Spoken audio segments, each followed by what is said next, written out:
Good evening, everybody, and welcome to some bonus stat check content.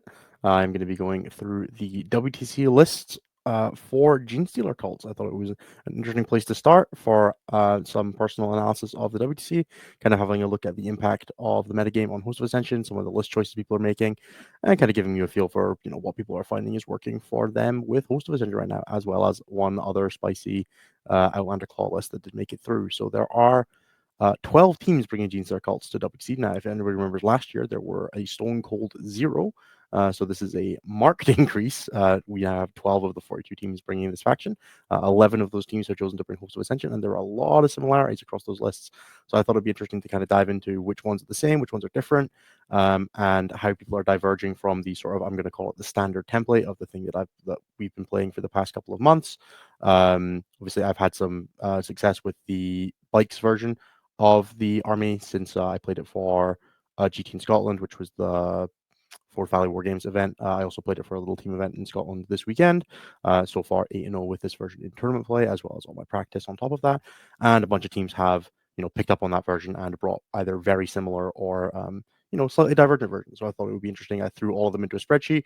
So we've got all the countries that are bringing it. So you can see here we've got Scotland, Northern Ireland, Greece, USA, Ireland, England, Canada, Denmark, Czechia, South Korea, Luxembourg, South Africa, and Malta, bringing Genestealer Cults, and Malta is the only one that's brought Outlander Claw. So I think it would be interesting to kind of go through how they're different, what people have changed, and why some of the choices are here, what I think they're for, and how I think they're diverging from, as well as you can take some of this information as the things that people are broadly finding working. When we talk about individual units, I'll talk about some of the specific warrior choices that people are making in here, and sort of like the whys of each of those as well, right? So if you can kind of use this as a bit of a template on if you're looking at getting into Host of Ascension, why some of the choices that we make are present in the army. And to begin with that, I think the easiest place to start is going to be, let's talk about my list. So I am playing Host of Ascension for this WTC. To give a really, really brief overview of why, I think it plays pretty much everything in the metagame at least pretty well. Host of Ascension's fail case is that it is an army with 200 OC, or 150 models with upwards of 250 OC. It is very hard to punish. It is very hard to pin it in any kind of capacity into getting really low scores. It tends to score pretty well even in its bad matchups, which just gives you a really, really good tool for if you want to pair around it and try to get into its good matchups. A lot of things don't like getting shot by 80 models with lethal hits, and with a plus AP and stripping cover and all that kind of stuff. It traditionally handles big things well. It handles small things well. It doesn't deal amazingly with rush pressure melee armies, but I don't know if anybody's looked at the list right now. There's not a ton of those out there right now. Outside of exactly Space Marines, rush pressure melee is few and far between. And it's not an unwinnable matchup by any stretch for that for Host of Ascension either.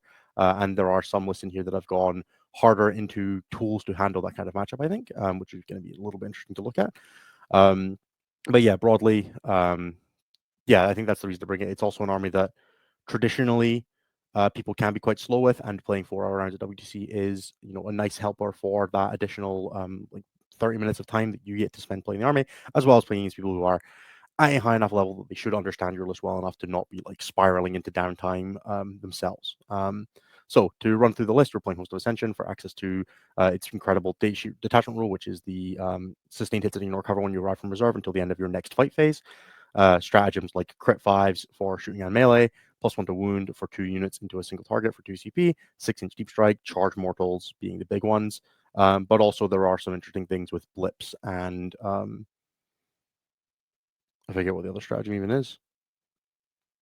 Can't be that important, clearly. Yeah, so just a really, really powerful detachment. We've got some incredible enhancements like Chink in their armor, which is across, I think, every single list has both a Chink in their armor and an Assassination Edict. Chink in their armor being lethal hits on the drop for the Primus unit, who gives his unit full rerolls to hit, and +1 to hit Assassination Edict, giving his unit +1 to hitting his character units, which is, again, very, very prevalent in this metagame of knights and knight accessories.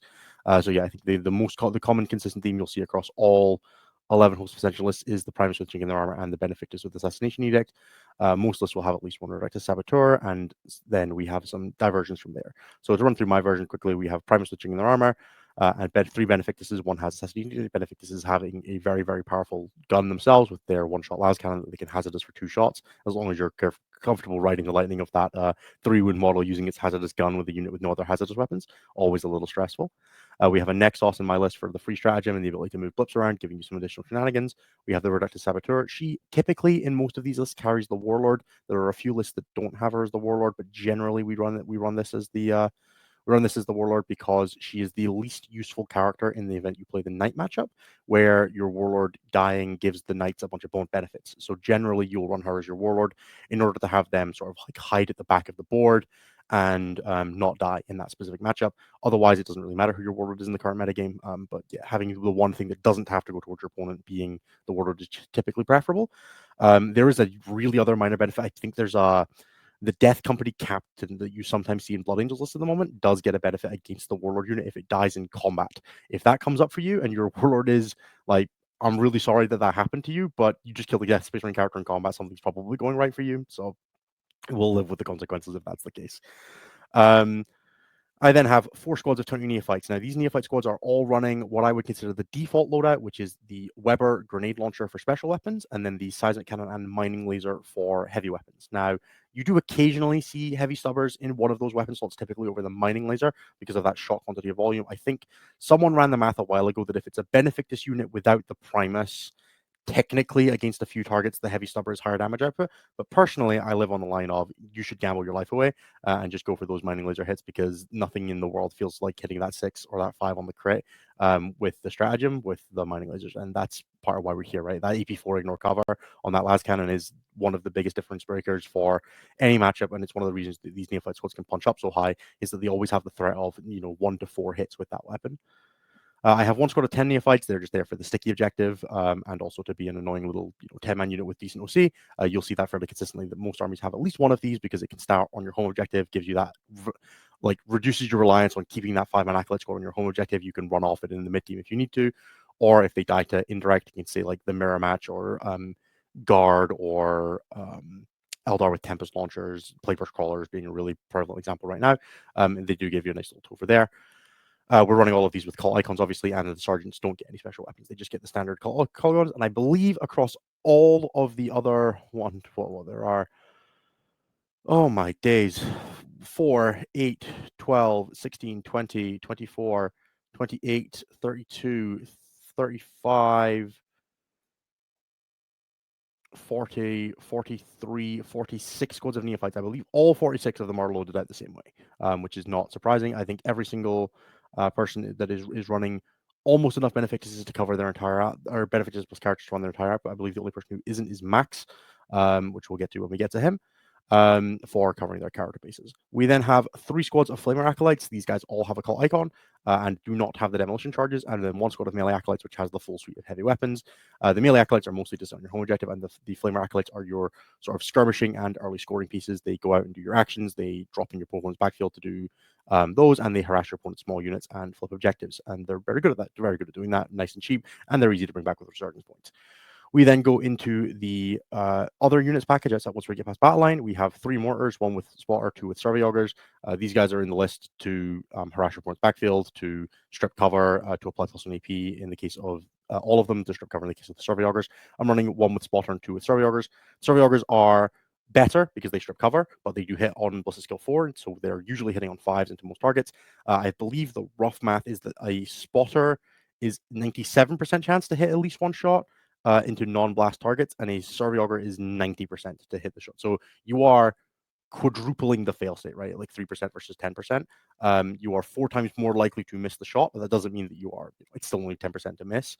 And it typically requires you to like roll 1 shot into 4 misses. It doesn't tend to be outside of that, but it does happen, and it's a thing you want to be cautious of. And it's why I'm not running 3 survey augers, is that sometimes your unit came in from reserve and already has ignore cover, and you don't need that additional benefit. You can then use the spotter to reliably make sure that your primary target, like Magnus or a Rogel Dorn or Imperial Knight that you really need to die, you're not relying on that, like much less likely and also much less people, right? Like if I miss on 4 shots with a mortar with spotter, I am more comfortable using a CP reroll there. I'm still not prefer not to do it, but if I had to, it is an option that you have available. Some people are running different compositions of those, but I think generally across the board, most people are running 3 of these. We then have 3 Atlan Jackals with mining lasers. These guys are the new innovation that came out of the Battle State Slay that gave us a 5-point drop on these and reduced their resurrection points. They came down to 2 points instead of 3, and I decided that I was going to try 3 squads of them, and I've not looked back.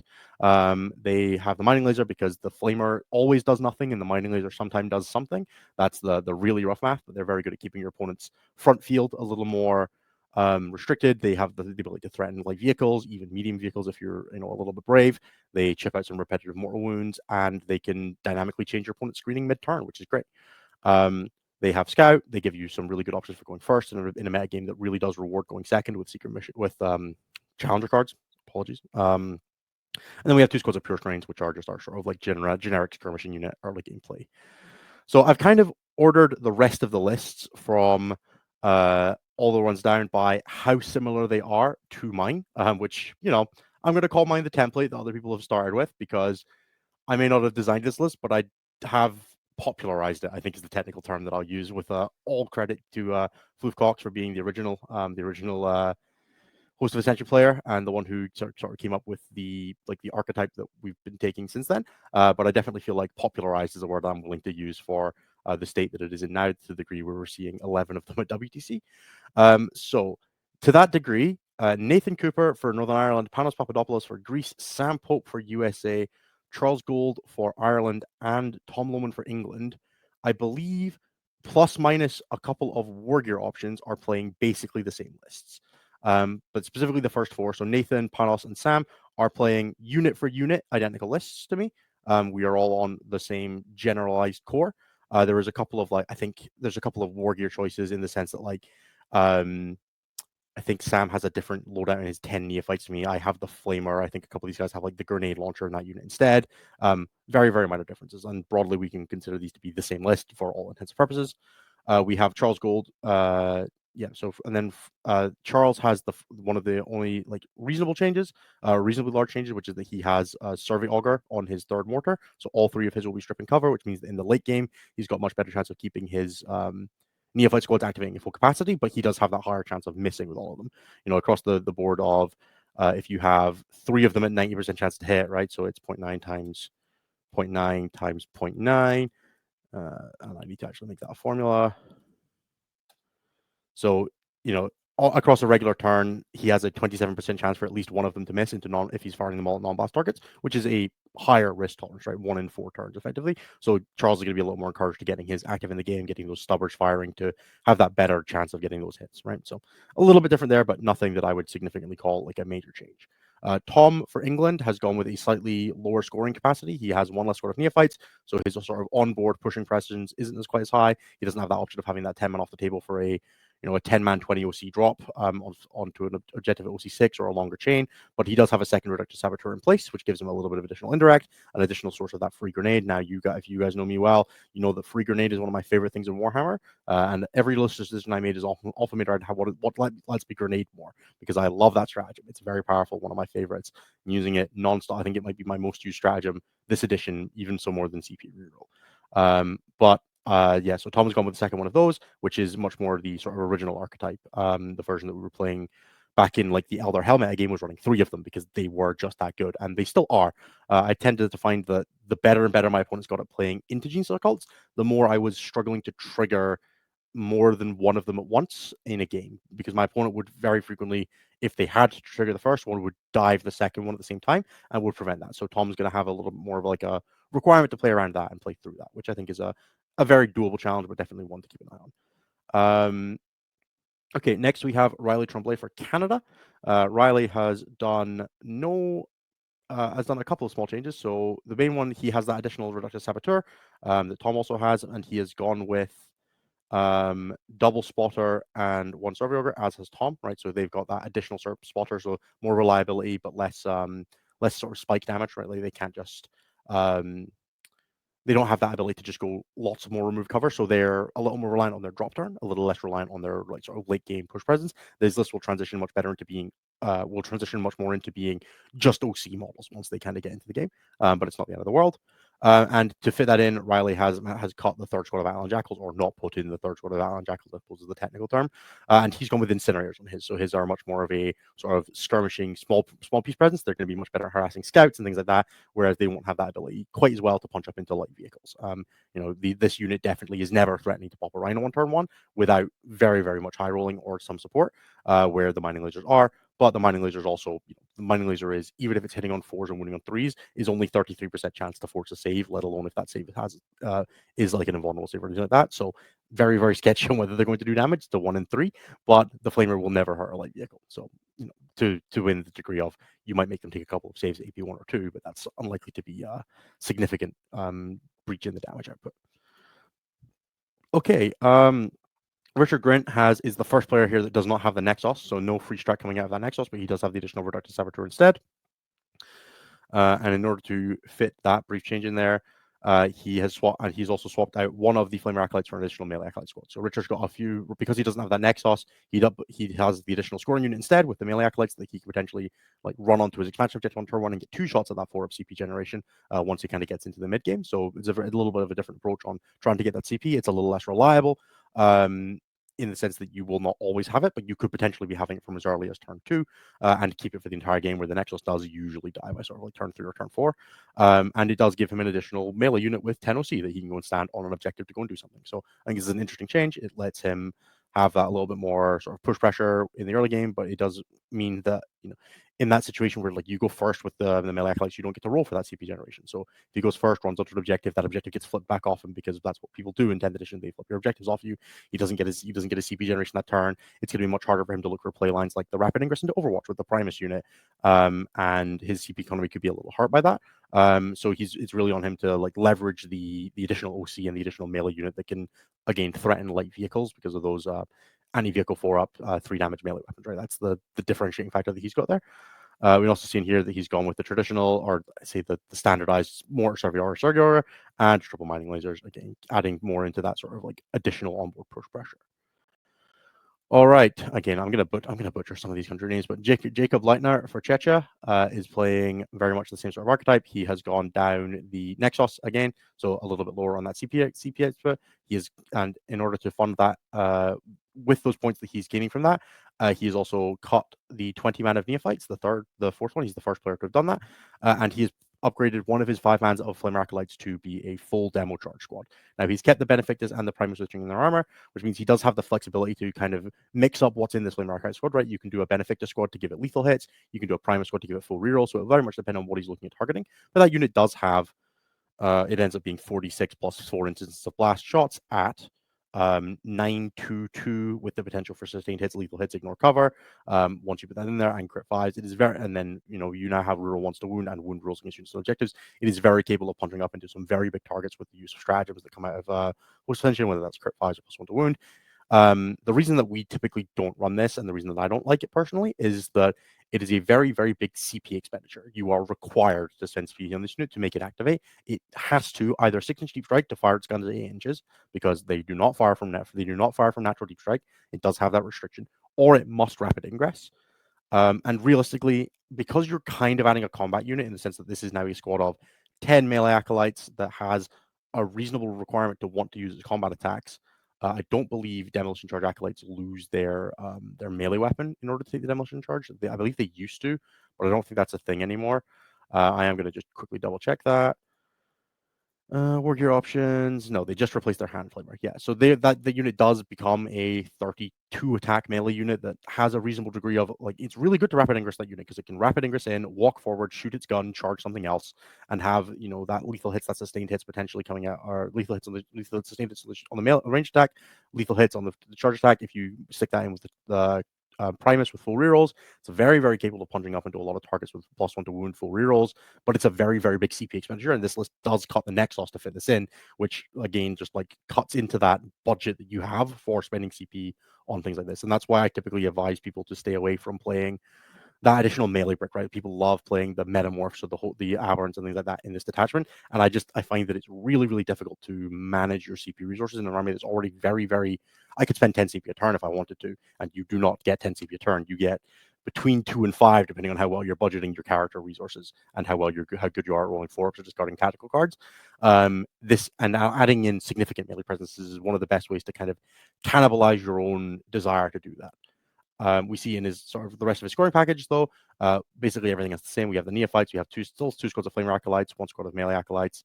That more are those mining laser bags. One thing that Jacob does gain the benefit of that is very real from this is the ability to spike into a big target, and also it gives him probably the best thing you can resurrect with a four ambush token, right? Bringing back that squad with all the demolition charges, and then being able to use it again, potentially having it come out. An ambush token does give you a really big hitter for 4 token points. We don't typically love bringing back a 20 of neophytes. It can be a little low impact for 6 points, but it's not bad, right? Like it's situational. Whether you'll want it, if your opponent's picked Call Assassinate, for example, it can be quite detrimental even.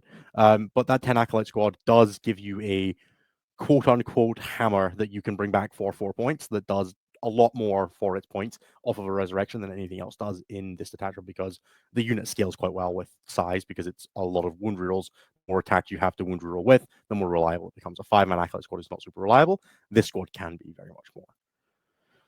Okay, next we have Max Adamek, who is playing for South Korea. Max is a wonderful, wonderful player from Poland that I've had the pleasure to play before. Super glad to see him here, and super glad to see him getting to play for South Korea. Max is playing a slightly different variation. He's gone for, I would call it almost like a hybrid of the version that I was playing before, or the version that we were playing before the update, and the version that we're playing now, which is to say that he's got the Primus switching in their armor, he's got the Benefactus Triplicate, he's got the Nexus, he's got double Reductive Saboteur, all very standard, virtually like the versions that I was playing for sort of Toronto teams and onwards. He's got the full 5 squads of Neophytes, and then the 10 of Neophytes, going with the full, having the unled squad for that onboard presence. Very good unit for running at your opponent's expansion objective, for defending yours. Just a block of 40 OC or 20 OC that you don't mind dying early, which is really good for getting that like 6-point regeneration off in the early game. You just go like, cool, this thing goes forward, dies, comes back. And you don't mind losing it because it doesn't have a character in it, right? Like it gives you that early push unit that sometimes this list can lack. Now, we mostly replicated that unit in the aggregate with bikes, but it's not exactly the same role, right? The OC difference is very there, and Max has decided that he wants to keep with that, which totally fair. I really like it. He, in order to fit that in though, while also fitting in the Outland Jackals and the Hand Flamers, has cut down on the Flamer Acolytes package, which is the thing that I'm less convinced by. But I suppose having a squad of Metamorphs in there and a squad of Outland Jackals does help out with kind of just keeping that like early priority of resurrecting your units and getting that flow going. The Acolytes, Metamorph hybrids don't have the wound rerolls, but they do have a little bit better melee combat. They have some AP1 damage too, which can be quite good when you juice it up with a Red Runner. They have Scout, which can help them get to brawling positions early. And they do have a Blood Surge on a 5-man squad with a 5 Philippine. I can't imagine getting to use that all too often, but it is the kind of thing that you make your opponent like think about it at least a little bit, right? And that everything that you can add to your opponent's sort of information economy of just another thing they have to think about, another thing they have to deal with, is kind of interesting. And I don't hate this out of that. If you've got 5 points floating in the list, it's not a bad place to put them to upgrade one Acolyte squad to a Metamorph hybrid squad. The thing I don't like is losing the OC. But I can understand where Max is coming from and why he's gone with this choice. Now, the thing I don't love is this triple Survey Augur. Triple Survey Augur stresses me out, man. That's a lot of shots that you're trying to hit on 5s with. And I know I said the same thing when we spoke about Charles's list, but it very much pushes you to playing that onboard presence much weaker, much more. Like you don't have that ability to have your reserve unit just like almost guaranteed get the buff. The number of times that I've had like a unit deep strike in my opponent's backfield, have ignore cover already, and just need the +1 AP, and then I fired the first Survey Augur and missed him, and like, God damn it, now I have to fire another one there. And then you're, for the sake of like, and you'll sit there, and every time you do it, you'll look down and there'll be 2 4s sitting there. And I know that that's results-based analysis. It is, but it is a gut feel that I refuse to like, that I very much want to avoid leading away from. But yeah, so that's the choice that we've gone with here for Max. I personally consider him very brave for doing it. We have the second strangest list, I would say, for Host of Ascension, or the second most divergent list, right? I don't want to say strange. Strange is mean. We have David Capone, who for Luxembourg, he's actually in our pod, so hell yeah, looking forward to that. David, I'd like to play the mirror match. You okay with doing that? I would like to. David has gone with the hero play, and he has managed to cram in a Patriarch and 10 pure strains to his list. So we're looking at Primus with in their armor, 2 Benefactus with Edict. He is the one of 2 people that are not playing the full 3 Benefactuses. So across 11 Host of Ascension players, there are 31 of 33 Benefactus. he has one with Edict, one without. Obviously, he has 2 Reductive Saboteurs, so he has no Nexus, no Third Benefictus, and in place he has a Patriarch. And then in order to trim down his units to fit in this 10 of Pure Strains, he has got 3 20s of Neophytes, 2 10s. He has the Demo Charge Flamer Acolyte squad, which is just added in wholesale on top of the standard 3 squads. He has a melee Acolyte squad, 3 spotter bridge runners, so none of that late game inevitability, none of that ability to remove cover from things that are on the table. This list is planning on using these to like trigger +1 to APs for the Patriarch unit and for the Flamer Acolytes and all that kind of stuff, more so than it's trying to play through the late game with guns walking around on the board. This is much more of a like, I'm going to hammer you hard with Pure Strains if you try to step to me. And then it has this 10 of Pure Strains with the Patriarch, which gives you a really good battle shock tool. Now, my immediate thought is that this list is designed to not play knights. One of the biggest problems with the Patriarch for Genestealer Cults in general is that he has to be your warlord. And when you run your warlord at a knight army as Genestealer Cults, you are expecting that to be on a one-way trip. I believe there was one of these previous lists as well that had the warlord on a Benefictus or a Primus, which again I don't love. I think that was more of a like not thinking about it issue. I don't remember exactly who it was, and I wouldn't want to call them out, but just know that I saw it and I'm judging you for whoever it is. So yeah, this list is very much like this list is not going to want to play against knights. That is the biggest problem with it, is that you will run that big guy at them, and it's entirely possible that your Patriarch squad bounces off a big knight, and then he gets precisioned out, dies, and your opponent walks into the next turn with +3 CP and a 5-up field of pain active, at which point Genestealer Cult's damage output into them drops significantly. To anyone who doesn't know, the rough math on a 6 of Feel No Pain is it's an effective 20% increase in wounds, because you prevent 1/6 of the damage, and then of that 1/6, you present 1/6 of it again, etc., etc., etc. So if a big knight has 25 wounds, we would expect it to prevent around 5 damage on the way through. So you should need to do roughly 30 damage to kill that big knight. Now, obviously, there's a bit of variance in there. It's probably going to end up being somewhere between 27 and 33, just like based on the way that dice work. But the more Feel No Pains they pass early, the more chance they have to pass more later, right?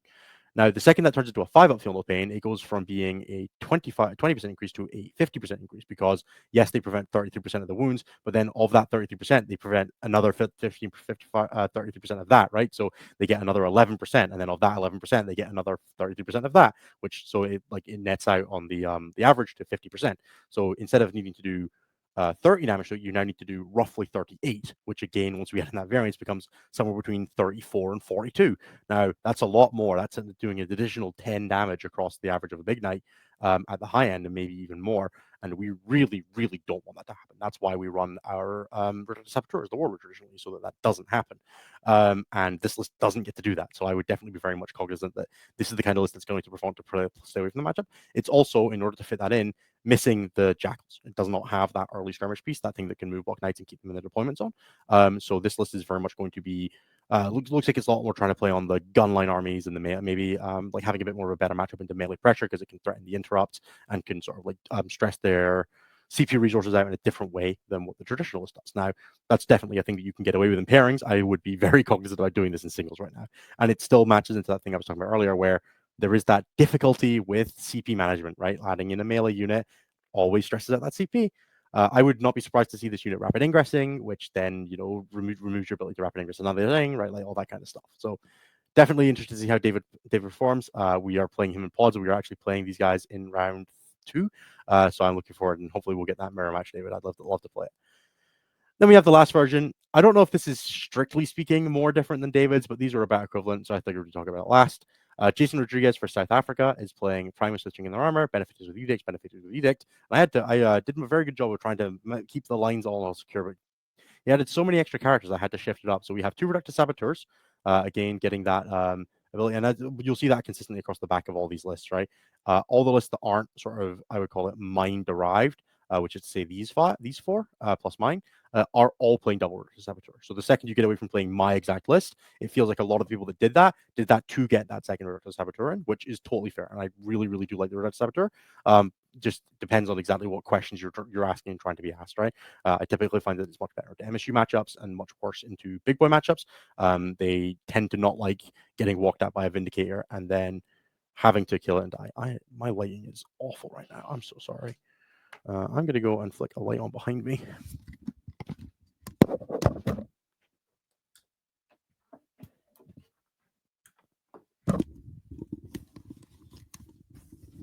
Hopefully that's better.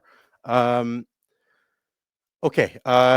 Yeah. So it's much weaker into sort of the more vehicle matchups, like a Vindicator driving up onto the middle objective and saying, "I'm going to stand here and shoot you, and you're not going anywhere," is much tougher, right? If you need to stand in the open, whereas against the MSU matchups where it can kill a full squad of Eldar or Votan assholes, right? Like it's a much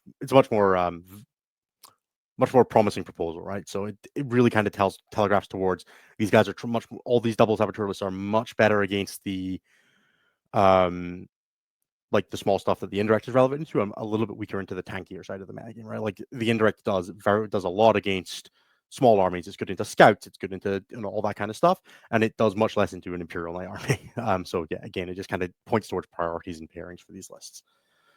So yeah, back to Jason's list. We then have an Acolyte icon ward. So Acolyte icon ward lets you use your blips a little more aggressively. We were testing this a little bit. I don't dislike it, but I tended to find that that's not going to work. There we go. I tended to find that it was just low impact enough that with the 5 Fuel of Pain didn't do a ton. I would not be surprised to see this guy going into a Flamer Acolyte squad here. But yeah, overall, not my favorite piece of tech. The ability to replace a blip that died is nice. It lets you be a little more aggressive with them, and you can use the stratagem for lying in wait, I believe it's called, to come in closer off an ambush token once you put it down. But again, it's stressing out that CP resource in a way that I just don't like for a Host of Ascension. We then have 2 Sanctus with knives. These are the guys that are immune to Overwatch and have a little bit of fight first and pick a unit to get full hits and wound rolls against. These are small skirmishers that are designed to murder jump pack intercessor squads, is basically the gist. And then bigger than a jump pack intercessor squad is a little sketchy, but you'll take on 5 JPI and probably win the fight, especially if you can do like kill one of them in advance. And yeah, a little bit of fight first, a little bit of heroic intervention protection. These are super cool. I actually really like the ones with snipers as well because they have the reactive move. But yeah, nothing wrong with nothing wrong with a little bit of immune to Overwatch scoring / ingress threat / melee presence. We have 3 squads of 20 neophytes to go with those 3 characters, and 2 squads of 10 neophytes. We then have 2 squads of flame acolytes with demo charges. Again, they're able to take some of those characters if you desperately need it. Generally, not a thing I would recommend, but a thing that you can do, and gives you some good resing. We have 1 squad of 5 flame acolytes. Now, I am going to double check that this list actually doesn't have a melee acolyte squad, because that definitely puts a lot of pressure on what's holding your home objective, to being exactly required to be like a Ridge Runner, which can be a little sketchy into Death Guard. And I can confirm that I did in fact miss that, and he just doesn't have a Flamer Acolyte squad, so it should actually be that. So he's playing no 5 mans of Flamer Acolytes. He's definitely putting all of his scoring onto these 2 squads of 10 neophytes and the Sanctuses with knives. So a little bit of a different approach there. He has much less flexible resurrections because of that, right? So he is going to be kind of pushed into bringing back 10 mans and pure strength squads, right? Which pure strengths are really good to bring back, because putting them down to 2 definitely opened up the ability to do that without feeling as bad about it. But they don't do anything directly, right? Those units are really good to bring back to do some scoring with, but they are not great to bring back to do damage with. And that's one of the things that not having those 5 mans is going to hurt him for. We then have 2 Ridge Runners, both with Survey Augurs. So he's the only person across all 12 Genestealer Cult players, because we'll get to the Outlander Claw in just a second. He's the only person that is not playing the full 3 squads of Ridge Runners, playing them both with Survey Augurs. I'm surprised by that, because the demolition charges are so all in one shot. They are going to drop in and they're going to shoot exactly once. And the idea of not having the Survey Augur or not having the +1 AP buff there is anathema to me. And having the spotter just makes that so much more reliable, right? I'm very conscious that once across the tournament, those guys are going to miss their Survey Augur shot. And that thing that you really need to die is not going to be +1 AP against. Where I think, because they are just you naturally ignore cover when we come from reserve, you do not need double Survey Augur with this. And I think that's an interesting choice that I'm not a huge fan of. We then do see he is the only person that has the full 3 squads of pure strains. Everyone else is playing 2. One person with David is playing the 10 man, but everyone has 2 squads. Jason is the only person playing the full 3, obviously accepting our Outlander Claw list for Malta. So yeah, he does have a little bit more that scoring, and I think, as I said, because he's not playing any of those 5s of Flamer Acolytes, he is pushed into needing a unit that he can skirmish with early to bring back for his resurrection points, because using those resurrection points early is how you kind of keep your priority going, right? You keep pushing, you get those bigger scores, is by taking the units that died early and getting them back and recovering from downsides and pushing your opponent's secondary units and scoring your own points, is by bringing those units back and not suffering the consequences of trading against your opponent by having those units come back. And the later and later you delay that, the tougher it is to kind of push big differentials against the average player. So yeah, I'll be very interested to see how this will perform for Jason. Definitely does have a few more answers to those bigger things, right? These +1 to wound demo, Flamer Acolytes with demolition charges are much better at killing knights a little more consistently, especially if those knights are on objectives. It is still sketchy, but 14 shots with crit 5s, +1 to wound, full rerolls are very capable of handling a lot of saves to big knights, especially if you can make them pop that rotate iron shield somewhere else, or if they're not playing an attachment with rotate iron shields like Lords of Dread. But I don't know. It's always gives me a little bit of the fear when I'm playing these big units. But yeah, so we have across the 11 players, we only have 4 people that have 4 units of the demolition charge acolytes, of which only 3 people, and that's across 3 people. So I wish them all the best of luck with using that unit, but couldn't be me. Last up, we have Outlander Claw. Now, Outlander Claw, compared to Host of Ascension, is a much more janky, move blocky. I'm going to stand all the places. I'm going to make you suffer the consequences of trying to interact with me. Now, the benefit you get from playing Outlander Claw is you don't really need to run characters, and you can avoid giving up Assassination called the Horde, which is a thing that Host of Ascension does very much do.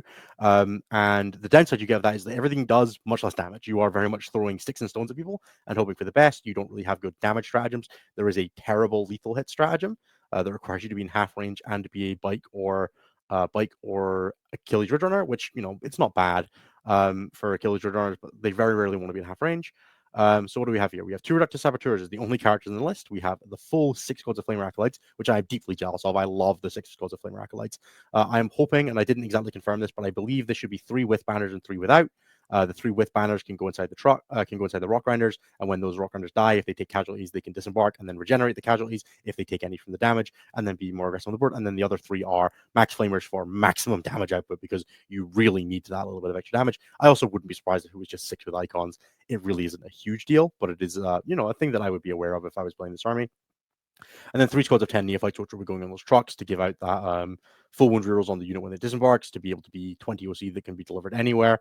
Very, very reliable with Goliath trucks that can go in reserve, coming off the board edge, can go back into reserve, and all that kind of stuff. You can also do some fun shenanigans with indirecting with Reductive Saboteurs to get full wound rerolls against the unit behind the wall. There is a WTC queue for indirect in place, which says that the truck needs to be eligible to shoot in the first place to fire the indirect, but as long as the truck can see something with its autocannons, you can fire the indirect at a different target, and then the neophytes that disembark on the other side of the wall to see that thing can shoot it with full rerolls, which is a really, really cool trick for killing small squads on objectives or even medium vehicles that have taken a bit of damage already. And if you happen to connect with that mining laser with full wound rerolls can be nasty for any vehicle in the game. We can see his other unit count here. He has two squads of 2 Ridge Runners with lasers and spotters. He's the only person running mining lasers. I personally can't stand this unit anymore. I think it's really, really difficult to activate it into the current metagame. But if there is anywhere that is good as Outlander Claw, they are OC4. They are each, so the unit is OC8. It's very capable of flipping objectives. It can do a lot of really aggressive stuff with that Scout 9 into Movement 12 for catching angles and applying a ton of pressure early game. I've played a lot of games where the first squad of these, if they were just going to die anyway because we're playing a long range matchup, well, the first squad gets suicided, goes and moves 21, charges something, shoots something else, blocks your opponent in alongside those bikes. And then the other squad can play really, really sharp angles and use the redeploy teleportation stratagem to kind of keep itself playing in the game. That's a super, really fun way to play the game, and I really, really do enjoy that. It's very much on you to keep this unit activating. It will not do it by itself with its data sheet. It is on you very much to play around it, to block the places that people will get angles on, the thing that you just shot and all that kind of stuff. And that's why this army has so much chaff, is to be able to fill those spaces and kind of take that advantage. We've then got 1 Ridge Runner Mortar with Serviauger, which is to strip cover for the first one that the first Ridge Runner shoot. Great, really good tool. We have 2 Jackals with mining lasers. In this detachment, they are OC2, which is a beautiful, beautiful thing that I deeply miss. They also have Sticky Objective, which is really good for sticking the middle objective or the top left objective on almost every map. You can play very aggressively around, like picking a map that if you go first, you can apply a ton of pressure to the sticky objectives on the board right now with Genestealer Cults, and I really, really like that. I think that this is a really, really cool. It's a really, really cool piece of technology. We then have 3 Rock Runners with clearance incinerators, getting those flamers, bypassing that terrible AP. If you're playing these in Final Day, you might see the mine lasers. No, clearance incinerators are the way to go. With firing deck, this unit can kick out 7d6 flamer shots, which is not a bad place to be. And then 3 Goliath trucks to carry those neophytes, as we mentioned. Now, what do we not see at this event? We don't see any Biosanctic. Biosanctic has a terrible time in this metagame, I think, because it's a metagame with a lot of tough stuff, a lot of -1 damage from for Chaos Knight armies, for Lords of Dread. Not all of them are playing that, but a lot of it. The better melee armies in the metagame are things like Blood Angels and Emperor's Children that can run roughshod through Biosanctic. And also, as I said, you're running your Warlord directly at your opponent, which is the thing that you do not want to be doing as as Genestealer Cult, right? You're just never going to kill an Imperial Knight after you ran your war about it. I think that some of the matchups that list used to punish quite heavily have kind of vanished. A lot more of the Votan lists nowadays are playing things like the 2 squads of 20 Berserks, or 2 squads of 10 Berserks. That was one of those better matchups for it, and we don't see any of those anymore. Knights are now much tougher than they were. Eldar is an actual losing matchup for Biosantic because they're just a little too fast. Thousand Suns isn't as good as it used to be because they're playing more things like rhinos that they weren't necessarily playing before because they had to be on the table for cabal points, and there's less ways for you to catch them with that 600 pile consolidation. And there's also just more armies with 600 pile consolidation. People are getting better at playing around it, which is a real problem for that army. There's very little final day. Now, we do see decent numbers of the event of Subterranean Assault, which is a very strong reason to not play final day. If you don't have access to turrets, it's kind of terrible. But also, final day just has never really caught on as being like one of the great detachments. It's a little bit lacking in damage output. It's very good at like scraping itself over the line for an 11 in most matchups, but that's not for like a 10 or 11 for like a couple point win. But that's just not really what you're looking for in a WTC format. You want something that has a bit more of a stratified matrix to pair for and to not pair, so that you can go, okay, there's like 1 or 2 things you want to avoid. Let's avoid those, right? And that's much more where the scope of you want to be with WTC is. We don't see any Xeno Creed because Xeno Creed is terrible. Sorry, Danny, it's true. And the same thing with Brew Brothers. They're just not really very good detachments. So yeah, I think that's my spiel. I am very excited to see how all these players perform. It's awesome to see some really great players like Tom Lohman and Sam Pope playing my faction. I'm really excited to see what happens for the Pool 1 seeds that are playing it with USA and England, obviously, with those 2 guys, but also a bunch of my fellow Pool 2 and 3 players with Riley from Canada. I played a team event with Riley in Toronto back in April. It was awesome to see him there. I've played against most of these teams, Northern Ireland, England, with the army. I played a team event with Richard back at the ITT in March. So a lot of these people have had the chance to see the host Ascension up close and personal, and it's really, really great to see this detachment just taking off in a way that I would not have imagined it would have this time last year. Been playing Host of Ascensions in November. I'm very excited to continue to see it. I don't think there's much in the way of like closed book with Host of Ascension, which is why I don't feel too bad about making this video for WTC. I'm excited to see what other people have what takes on it, what they think their matrices are, what other teams think their matrices are into us. Yeah, I'm excited. It's a good time to be a Genestealer Cult player. I think the meta game is really, really interesting. I'm glad that people have converged on this list pattern. But there are some really cool design choices in here. I think if there was one that I had to pick that wasn't my variant to give a try after the event, I would probably say that I like. Oh, that's a tough question. If I wasn't going to play my variant,